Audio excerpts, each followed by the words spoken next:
سبحان اللہ والحمد للہ نحمد و نصلی علی رسول الکریم اما بعد فاعوذ باللہ من الشیطان الرجیم بسم اللہ الرحمن الرحیم۔ جب حضرت سارہ بے اولاد تھیں اور حضرت ہاجرہ رضی اللہ تعالیٰ کے ہاں ایک بیٹے کی ولادت ہوئی تو ایسی صورتحال تھی کہ جس کی وجہ سے حضرت ابراہیم علیہ السلام خود اپنے گھر میں ہی بڑی آزمائش کا شکار ہو گئے، اور صورتحال اس قدر بگڑی کہ بالآخر حضرت سارہ نے آپ پر اصرار کیا کہ ہاجرہ اور اسماعیل کو ان سے دور کر دیا جائے، جس پر حضرت ابراہیم علیہ السلام نے دونوں کو حضرت سارہ سے الگ کہیں دور بسانے کا فیصلہ کیا۔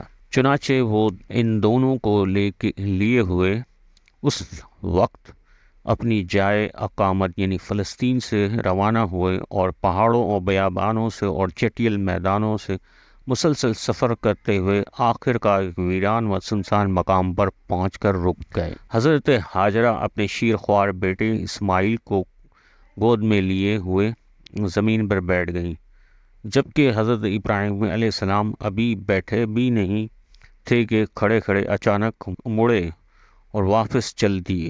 حضرت ہاجرہ نے پوچھا کہ کہاں چل دیے آپ، مگر شوہر کی طرف سے کوئی جواب نہیں ملا۔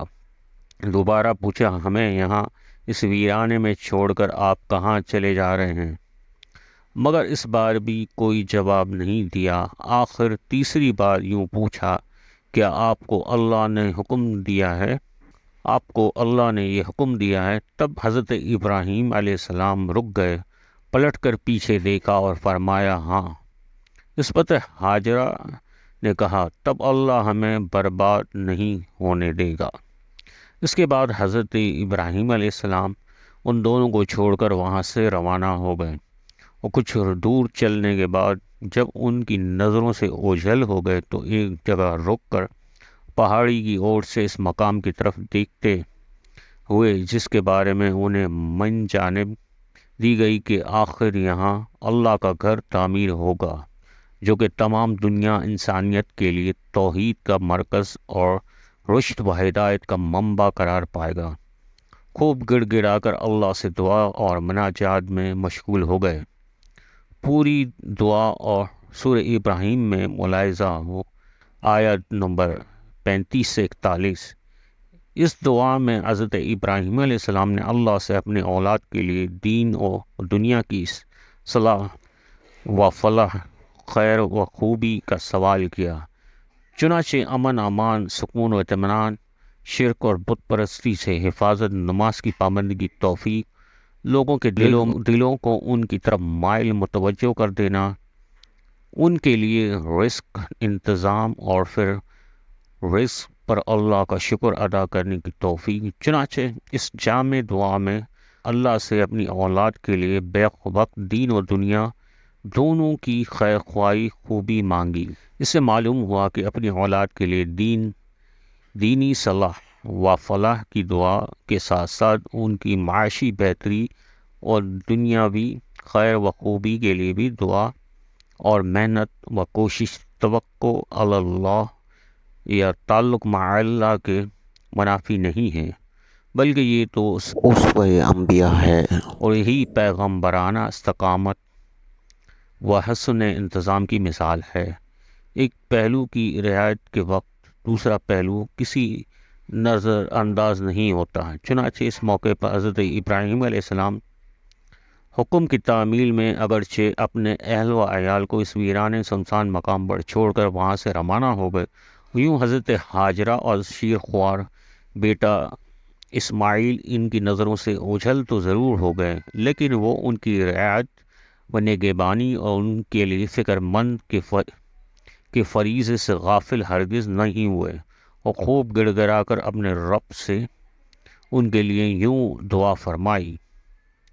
ترجمہ: اے ہمارے پروردگار، نے اپنی کچھ اولاد اس بے خیتی کی وادی میں تیرے حرمت والے گھر کے پاس بسائی ہے۔ اے ہمارے پروردگار، یہ اس لیے کہ وہ نماز قائم رکھیں، اور پس تو کچھ لوگوں کے دلوں میں ان کی طرف مائل کرتے اور انہیں پھلوں اور رزق عطا فرماتا تاکہ یہ شکر گزاری کریں۔ اس کے بعد حضرت ابراہیم علیہ السلام وہاں سے روانہ ہو گئے۔ یوں اپنے اس عمل سے ہمیشہ کے لیے دنیا انسانیت کو یہ پیغام دیا کہ جہاں اللہ کا حکم کے سامنے ہر تعلق بے معنی ہے اور ہر رشتہ ہیچ ہے، وہی انسان کے لیے یہ بات بھی ضروری ہے کہ چکت پدری کے لحاظ تقاضے کے مطابق اپنی اولاد کی سلامتی اور دنیاوی و اخروی صلاح و فلاح کے لیے ہمیشہ خوب گڑ گڑا کر اور دل لگا کر اللہ سے دعا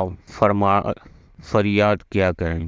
حضرت ابراہیم علیہ السلام کی روانگی کے بعد حضرت ہاجرہ، ان کے شیخ خوار بیٹا اسماعیل دونوں وہیں اس ویرانے میں رہ گئے جہاں کوئی انسان نہیں تھا، جہاں نہ زندگی تھی نہ زندگی کا کوئی نشان۔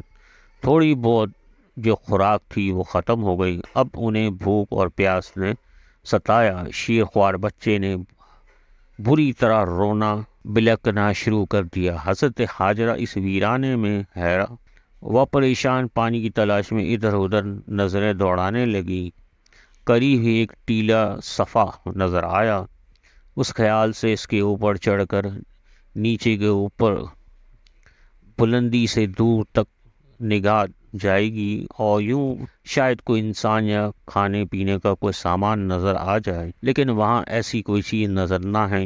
سامنے نصف کلومیٹر کے فاصلے پر ایک اور ٹیلا مروہ نظر آیا تو صفا سے نیچے اتری اور دوڑتی ہوئی اس دوسرے ٹیلے پر چڑھ گئی، لیکن وہاں بھی کچھ نظر نہ آیا تو واپس پھر صفا پر پہنچی۔ یوں ممتا کی ماری ہوئی اس خاتون نے اپنے بچے کے لیے پانی کی تلاش میں اس پہاڑی پر پتھریلی زمین پر دوڑتے ہوئے ان دونوں ٹیلوں کے درمیان مسلسل 7 چکر لگائے۔